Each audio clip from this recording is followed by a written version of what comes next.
Zechariah 4 in the King James Version, KJV, is a powerful and prophetic chapter that portrays the vision of the golden lampstand and two olive trees.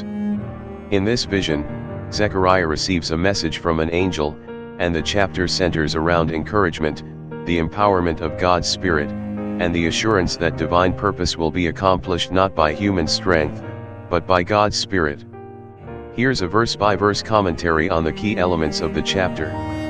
Verses 1-3, the vision of the lampstand and olive trees. And the angel that talked with me came again, and waked me, as a man that is wakened out of his sleep. And said unto me, What seest thou? And I said, I have looked, and behold a candlestick all of gold, with a bowl upon the top of it, and his 7 lamps thereon, and 7 pipes to the 7 lamps, which are upon the top thereof, and 2 olive trees by it, one upon the right side of the bowl, and the other upon the left side thereof. The angel awakens Zechariah to a new vision, indicating an alertness needed to fully understand the message from God.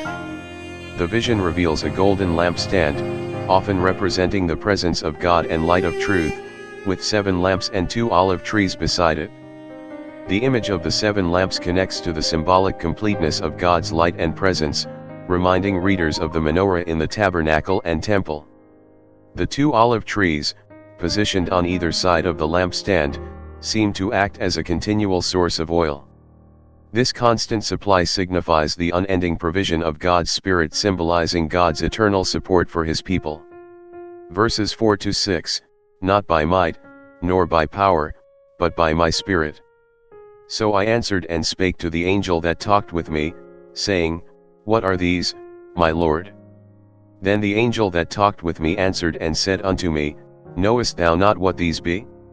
And I said, No, my Lord. Then he answered and spake unto me, saying, This is the word of the Lord unto Zerubbabel, saying, Not by might, nor by power, but by my Spirit, saith the Lord of hosts. Zechariah inquires about the vision's meaning, and the angel gives a profound message. The key to accomplishing God's work is not through human might or power, but by His Spirit. This message is directed to Zerubbabel, the governor and leader of the Jewish exiles who had returned to rebuild the temple in Jerusalem. Faced with opposition and limitations, Zerubbabel is assured that God's Spirit will overcome all obstacles. This is a timeless reminder that spiritual success is not achieved through human strength or resources but through God's enabling Spirit. Verses 7-9, Assurance of completion. Who art thou, O great mountain? Before Zerubbabel thou shalt become a plain, and he shall bring forth the headstone thereof with shoutings, crying, Grace, grace unto it. Moreover the word of the Lord came unto me, saying, The hands of Zerubbabel have laid the foundation of this house, his hands shall also finish it, and thou shalt know that the Lord of hosts hath sent me unto you. The vision shifts to Zerubbabel's role in the physical rebuilding of the temple. God promises that any obstacle, great mountain, will be leveled, emphasizing divine intervention to remove hindrances. Zerubbabel will bring forth the headstone, signaling the temple's completion, with shouts of grace, grace affirming that this achievement is by God's grace. This reassures the people of God's faithfulness to complete what He begins, a theme seen throughout Scripture. Verses 10-14, the role of the 2 anointed ones. For who hath despised the day of small things?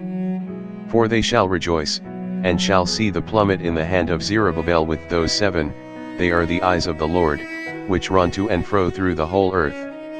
Then answered I, and said unto him, What are these 2 olive trees upon the right side of the candlestick and upon the left side thereof? And I answered again, and said unto him, What be these 2 olive branches which through the 2 golden pipes empty the golden oil out of themselves? And he answered me and said, Knowest thou not what these be? And I said, No, my Lord. Then said he, These are the 2 anointed ones, that stand by the Lord of the whole earth. The phrase day of small things reflects a common experience for believers, where humble beginnings may feel insignificant. God, however, assures that these small things are essential steps toward his greater plans. The vision also reveals the 7 eyes of the Lord, representing God's omniscience, as he watches over all things. Finally, Zechariah asks about the 2 olive trees, and the angel identifies them as the 2 anointed ones. These figures are often associated with Zerubbabel, the political leader, and Joshua the high priest, both anointed by God for specific tasks. Together, they represent the offices of kingly leadership and priesthood, pointing forward to a future messianic figure who will embody both roles perfectly. Summary: Zechariah 4 is a chapter brimming with encouragement, illustrating that God's purposes are accomplished not by human ability but by his Spirit. This vision assured the people of Israel in their mission to rebuild the temple, just as it assures readers today that God's Spirit empowers us to accomplish his work. The message to not despise the day of small things reminds believers to trust in God's sovereignty, even in humble beginnings, and the roles of the 2 anointed ones foretell the coming of a Messiah who unites both kingly and priestly authority.